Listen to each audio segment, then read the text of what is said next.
제가 뭐 하나 가져왔습니다. 네. 이게 뭐냐면 제가 잘 때 입는 바지입니다. 트레이닝복, 추리닝이라고 하죠. 근데 여러분도 이 추리닝에 이런 경험이 있을 거예요. 여기 가운데 보면 고무줄이 있습니다. 허리를 묶을 수 있는 고무줄인데 예전에 빨래를 하다가 이 고무줄을 잘못 잡아가지고 쭉 당겨져가지고 밖으로 나왔어요. 혹시 여러분 그런 경험 있나요? 이 고무줄이 밖으로 쭉 빠지면 다시 집어넣기가 되게 힘들어요. 상당히 힘듭니다. 정말 오랜 고생 끝에 이 고무줄을 집어넣는데 정말 어떻게 해가지고 집어넣는데 다 완성했다 하고 나서 잡은 게 바지를 잡아야 되는데 고무줄을 다시 잡은 거예요. 바지가 쭉 내려가면서 고무줄이 다시 빠졌어요. 그때의 허탈함, 제가 한 15분 걸려가지고 집어넣는데 고무줄이 빠지게 되니까 허탈함과 분노와 여러 가지 감정의 오묘한 느낌들을 마음속에서 막 받을 수 있었거든요. 왜 빠졌는가라고 보니까 열심히 고무줄을 넣고 다시 바지에 고무줄을 다 집어넣으면 꼭 해야 하는 것이 매듭을 지어줘야 하거든요. 매듭을 지어놓지 않으면 혹시 잘못 한쪽으로 쭉 당겼을 때 바지에서 고무줄이 쭉 빠지는 불상사가 생길 수가 있습니다. 그래서 매듭을 짓는다라는 것은 상당히 중요한 일입니다. 여러분들의 2020년은 어떠셨나요? 어떤 일들이 주로 기억에 나시나요? 매년 12월이 되면 한 해를 돌아보라고 합니다. 아니 돌아볼 수밖에 없죠. 한 해에 있던 일들을 돌아보고 12월에 매듭을 지려고 하는데 그 상황이 그렇게 녹록하지는 않은 것 같습니다. 만약에 매듭을 제대로 짓지 못한다면 마치 바지에서 고무줄이 쭉 빠지는 것처럼 2021년이 되어도 과거에 사로잡혀서 매듭이 쭉 빠지는 이런 불상사가 일어날지도 몰라요. 그래서 2020년을 다 가기 전에 우리는 20년을 어떻게 매듭 지을지 한번 살펴보아야 합니다. 아무래도 2020년을 여러분의 삶과 제 삶에 있어서 가장 중요한 한 단어를 뽑으라 라고 하면 바로 코로나이겠죠. 저뿐만이 아니라 대한민국 전 세계가 이 코로나라는 것에서 2020년은 자유로울 수 없을 겁니다. 이로 인해서 얼마나 많은 여러분의 삶에 변화가 있었습니까?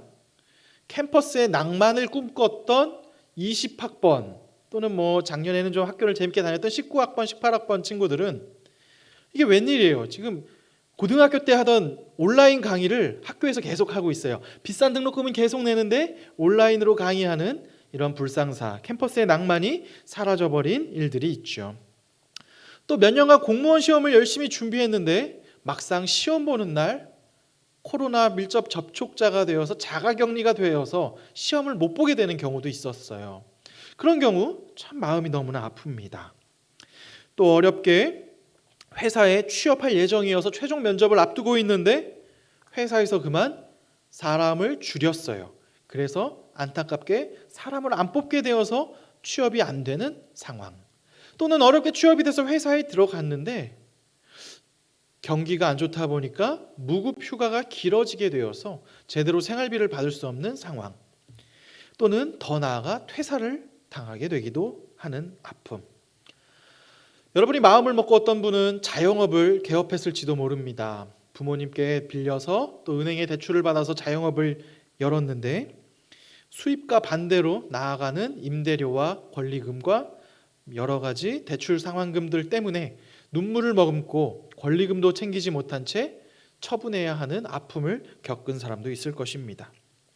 덩달아서 그런 가게에서 알바하던 우리 청년들은 졸지에 일거리를 잃어버리고 새로운 일거리를 찾아야 하는 곳에 내몰리게 되었죠. 이 중에도 우리 교회도 결혼을 준비하는 청년들이 많을 텐데요. 결혼을 준비하고 있는데 결혼 예식장을 예약했다가 또 미뤄지고 환불도 제대로 받지 못한 채 계속 미뤄지다가 결국 가족끼리만 조촐하게 모여서 결혼할 수밖에 없는 상황을 맞이하게 되기도 합니다. 상황이 이렇다 보니 아름다운 신혼여행은 꿈꿀 수도 없죠. 또 대학에 들어가면 예전에 여행을 떠나야지 생각했던 낭만들도 배낭여행이나 해외여행들도 이제는 할 수 없는 과거의 유산이 되어버렸죠. 심지어 하나님 앞에 나와서 예배 드리는 것도 이제 안 됩니다. 제가 어떤 청년들에게 전화를 했어요. 지금 이 시간에 온라인으로 드리는 청년들도 있겠지만 누군지는 말하지 않겠어요. 어떤 청년에게 전화했더니 형제님 어떻게 온라인인데 예배 드리십니까? 했더니 돌아오는 대답이 저의 마음을 찔렀어요.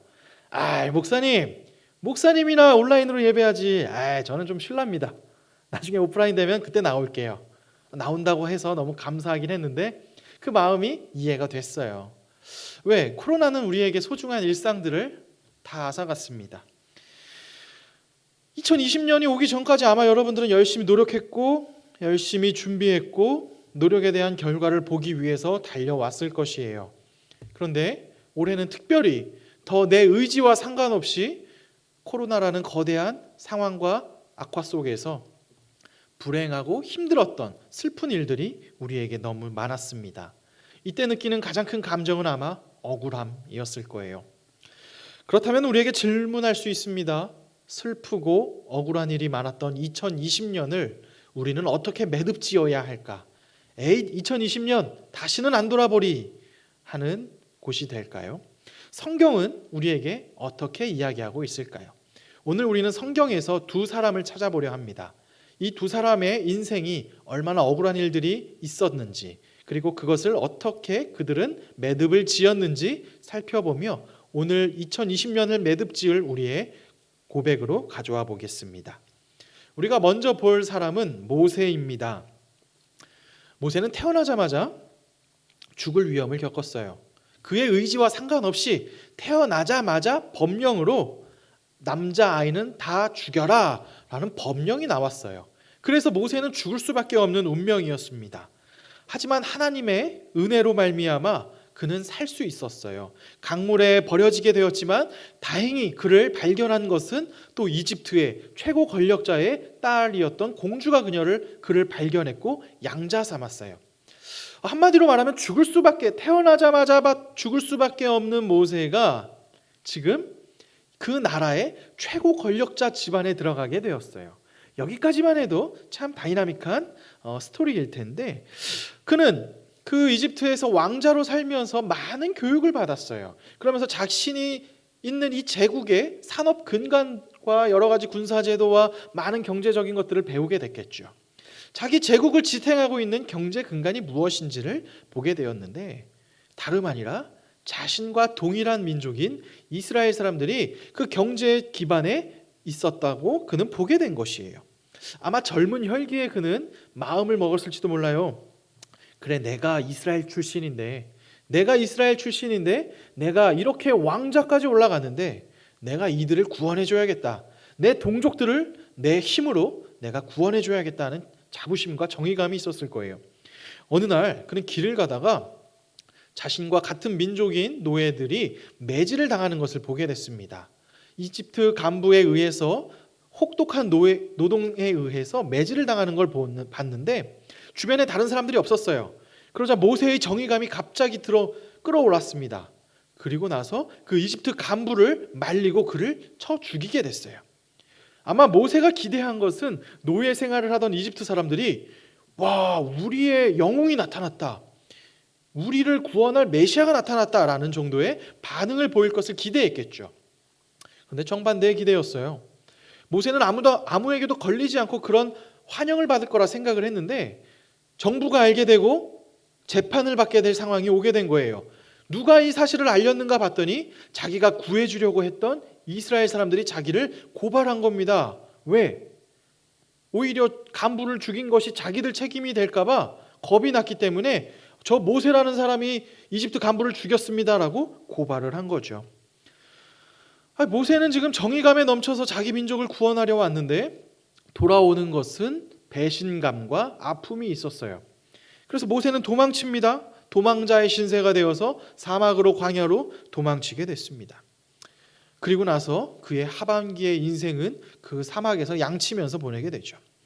그러다가 하나님이 그를 말년에 80세의 나이에 그를 부르셔요. 힘없는 노인에게 뭐라고 말하냐면 하나님께서 다시 이집트에 가서 내가 택한 민족인 이스라엘 백성들, 너의 동족들을 구원해내라. 근데 사실 이 이야기를 들을 때 모세의 기분이 좋겠습니까? 좋지 않을 거예요. 자신의 호의를 악의로 갚은 그 사람들을 도와주라고 하다니 다시는 보기 싫고 하기도 싫었던 일일 거예요. 그런데 모세는 하나님의 말씀에 순종해서 다시 돌아갑니다. 돌아갔고 잘 알다시피 그곳에서 많은 기적을 일으키죠. 모세를 통해 하나님은 10가지 재앙을 이집트에 내리게 되고 그로 인해서 이집트의 파라오 최고 권력자는 자기 제국의 근간이 되는 이스라엘 민족들을 해방시키게 되는 결정을 내립니다. 이스라엘 민족과 모세는 탈출을 했습니다.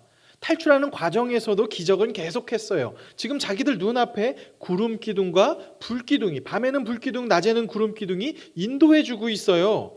그걸 눈으로 계속 목도하고 있습니다. 그런데 지금 뒤에 이집트에서 자기 산업기반의 근간이 나가니까 너무 아까운 파라오가 최정예 부대를 이끌고 쫓아오게 됩니다. 이스라엘 사람들은 앞에 불기둥과 구름 기둥이 있지만 그것은 보지 않고 뒤에 파라오의 군대만 보면 다 죽게 되었다고 손을 들죠. 그러자 하나님께서 모세를 통해 홍해를 가르시고 그곳을 통과해서 살려주셨어요. 이런 기적들이 계속 있었어요. 계속 해서 있는데 문제는 다른 곳에 있었습니다. 이 이스라엘 백성들이 기껏 탈출을 했더니 배가 조금 고프면 배고프다고 불평불만, 목이 마르면 목이 마르다고 불평불만만 하고 끝나면 괜찮은데 조직을 해서 야 모세 우리 지도자 갈아엎자, 야 우리 저 모세 쫓아내자, 그리고 다시 원정대를 꾸려서 이집트 노예 생활로 돌아가자. 계속해서 반역을 하고 배신을 합니다. 심지어 모세가 시내산에 올라가서 하나님의 말씀을 받을 때에도 금송아지를 만들어서 야 이제 하나님 모르겠다, 야 우리 금송아지 만들어서 우리 신 노래하자 라고 불평불만을 계속합니다. 아무리 모세가 인품이 좋고 성격이 좋다 할지라도 이렇게 계속해서 불평하고 불만 갖고 자기를 윽박하고 쫓아내려고 하는 사람들 앞에서 불평을 감수하며 살기에는 쉽지 않았을 겁니다. 그러다 일이 한번 터집니다. 무리바라는 곳에서 사건이 하나 터지는데요. 사람들은 또 목이 마르다고 계속해서 불평불만을 합니다. 그러자 하나님께 모세가 기도했더니 바위를 한번 치면 물이 나올 것이야 라고 말했어요. 그때 모세가 근데 하나님의 말씀을 듣고 바위에 물을 치는데 지팡이를 바위에 치려고 하는데 아마 화가 많이 났겠죠. 생각해보세요. 계속 불평불만하는 사람들이 뭐 얼마나 예쁘겠습니까? 그래서 화가 나서 바위를 2번 꽝꽝 쳤어요. 물이 엄청 많이 나와서 사람들은 물을 잘 마실 수 있었어요. 그런데 문제는 민수기 20장 12절에 보면 하나님이 모세에게 이렇게 말하는 거예요. 너희는 이스라엘 자손이 보는 앞에서 나의 거룩함을 나타낼 만큼 나를 신뢰하지 않았다. 그러므로 너희는 내가 이 총회에게 주기로 한 그 땅으로 그들을 데리고 가지 못할 것이다 라고 말한 것이죠. 와, 이게 무슨 말인가?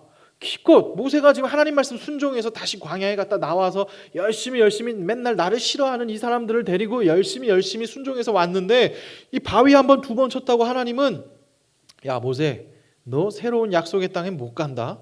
그 앞에서 너 죽을 거야 라고 말한 것이죠. 여러분이라면 어떤 감정이 들까요? 모세가 이 이야기를 들었을 때 어떤 감정이 들었을까요? 좀 너무한 거 아닙니까?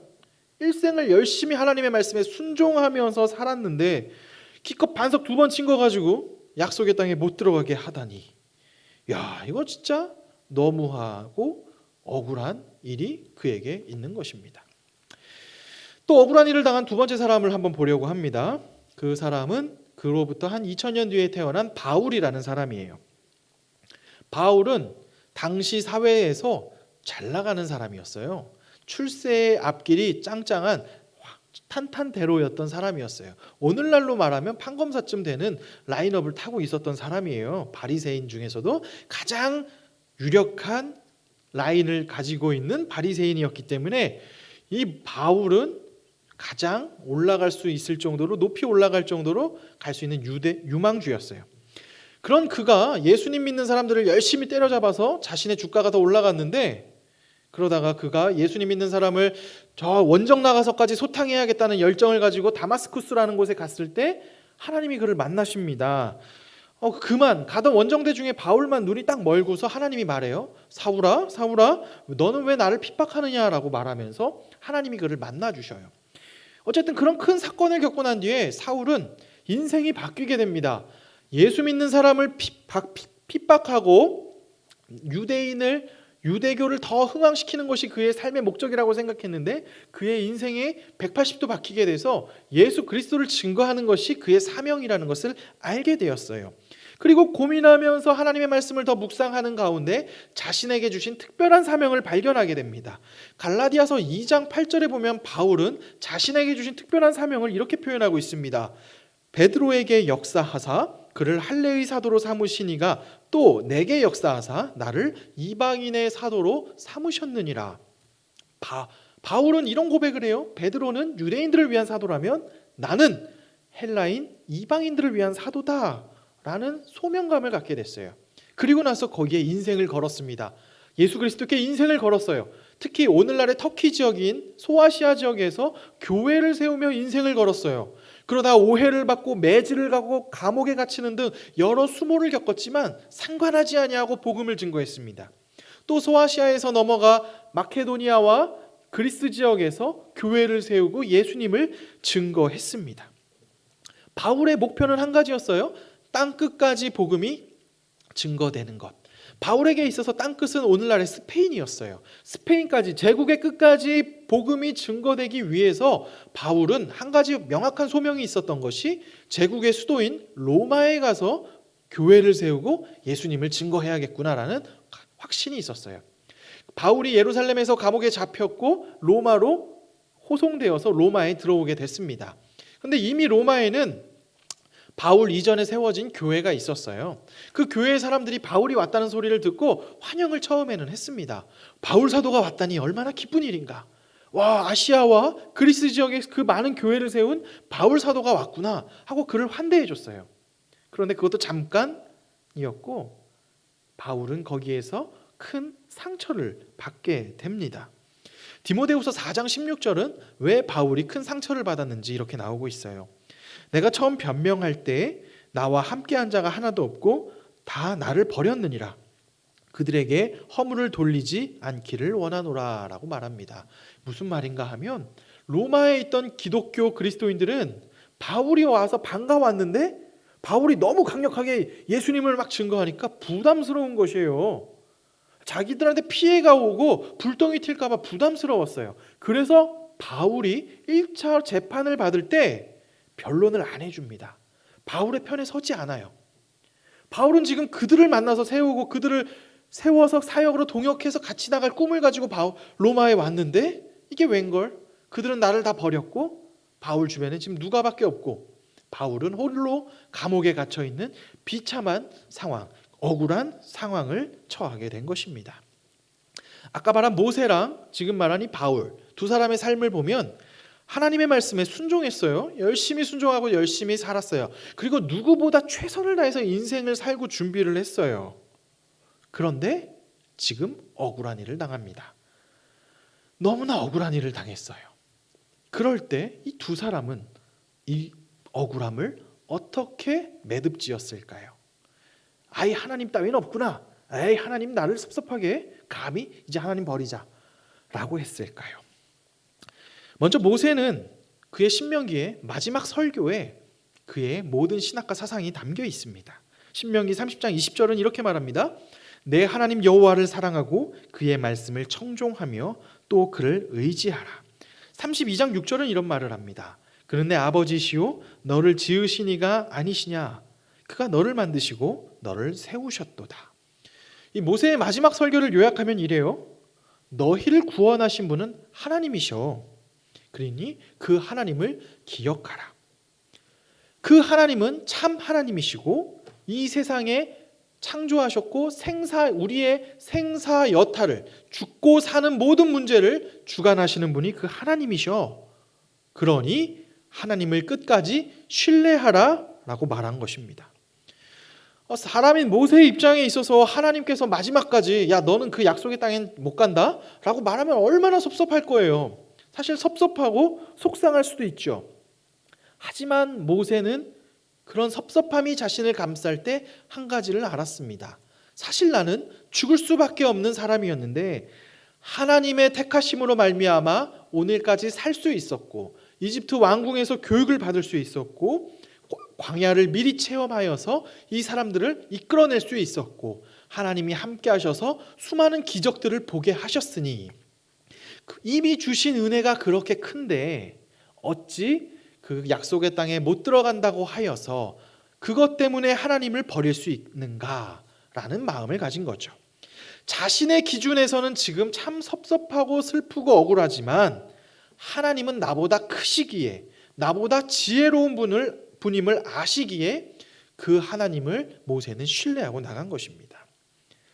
근데 여기서 놀라운 게 모세가 자신의 억울함에 주목한 것이 아니라 나보다 크신 하나님께 신뢰하는 관점을 갖자 자신이 억울함을 고백하는 것이 아니라 자신이 지나왔던 슬펐던 과거도 감사로 고백이 되어지며 하나님의 은혜가 넘치게 되는 사건으로 그에게 온 것입니다.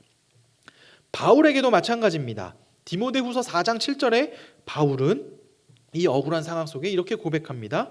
나는 선한 싸움을 싸우고 나의 달려갈 길을 마치고 믿음을 지켰으니.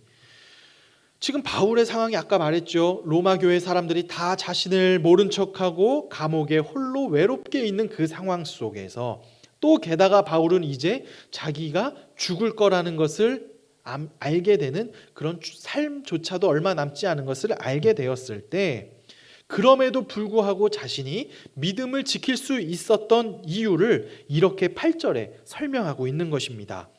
이제 후로 나를 위하여 의의 면류관이 예비되었으니 주 곧 의로우신 재판장이 그날에 내게 주실 것이며 내게만 아니라 주의 나타나심을 사모하는 모든 자에게도니라 라고 성경은 말하고 있습니다. 지금 바울이 이 감옥 속에서 그가 알게 된 것은 하나님께서는 자신에게 상으로 갚아주신다는 것을 알게 된 것입니다.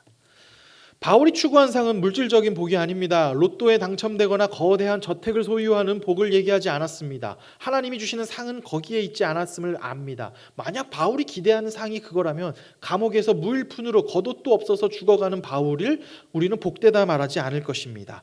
하지만 바울은 그 너머에 하나님의 참된 상 주심을 알았어요. 하나님의 참된 상 주심인 바로 죽음 이후에도 하나님과 함께 거할 수 있으며 영원히 하나님과 함께 거하고 하나님 안에서 살 수 있다는 그 기쁨이 그에게 가득했다는 것입니다. 그렇기 때문에 하나님이 주시는 평화와 기쁨이 그에게 보장되어 있기 때문에 그는 지금까지 억울한 일이 있어도 감사함으로 달려올 수 있었다는 것입니다. 하나님의 상주심을 믿었기 때문에 바울은 억울한 상황, 아픈 상황, 비참한 상황을 비루하다, 나는 왜 이러냐라고 탄식하지 않았고 그 분노를 복수하기 위해 살지 않았습니다. 하나님의 상주심을 믿었기 때문에 바울은 자신이 달려갈 길을 잘 달려왔노라 감사와 믿음의 고백을 하며 인생을 매듭지을 수 있게 되었습니다. 모세는 비록 가나안 땅에 못 들어갔습니다. 하지만 모세의 후계자인 여호수아를 통해서 하나님은 이스라엘 민족을 이끄셨고 모세가 선포한 그 율법이 이스라엘 사람들에게 가장 중요한 토대가 되어 하나님을 믿는 반석이 되었음을 알게 되었습니다.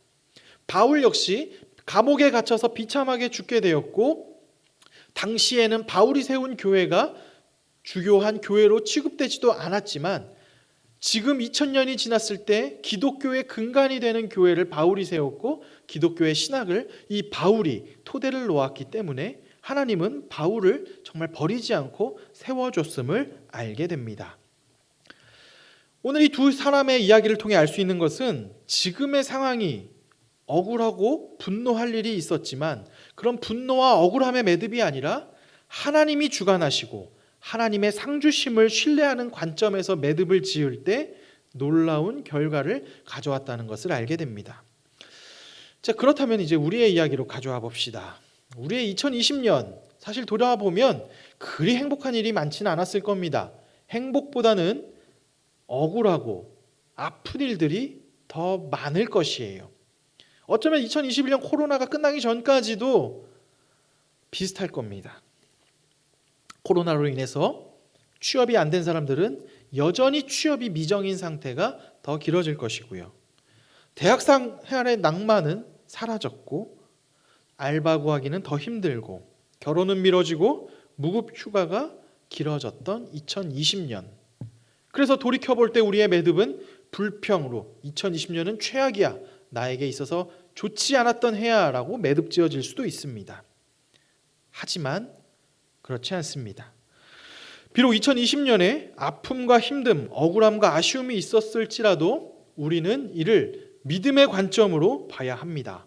하나님께서 역사의 주관자이시며 하나님께서 그 믿음의 길을 걸어온 자들을 버리지 않으시고 하나님이 상 주신다는 사실을 오늘 우리는 바울과 모세를 통해서 알게 되었고, 이 사실을 우리의 이야기로 가져와야 합니다.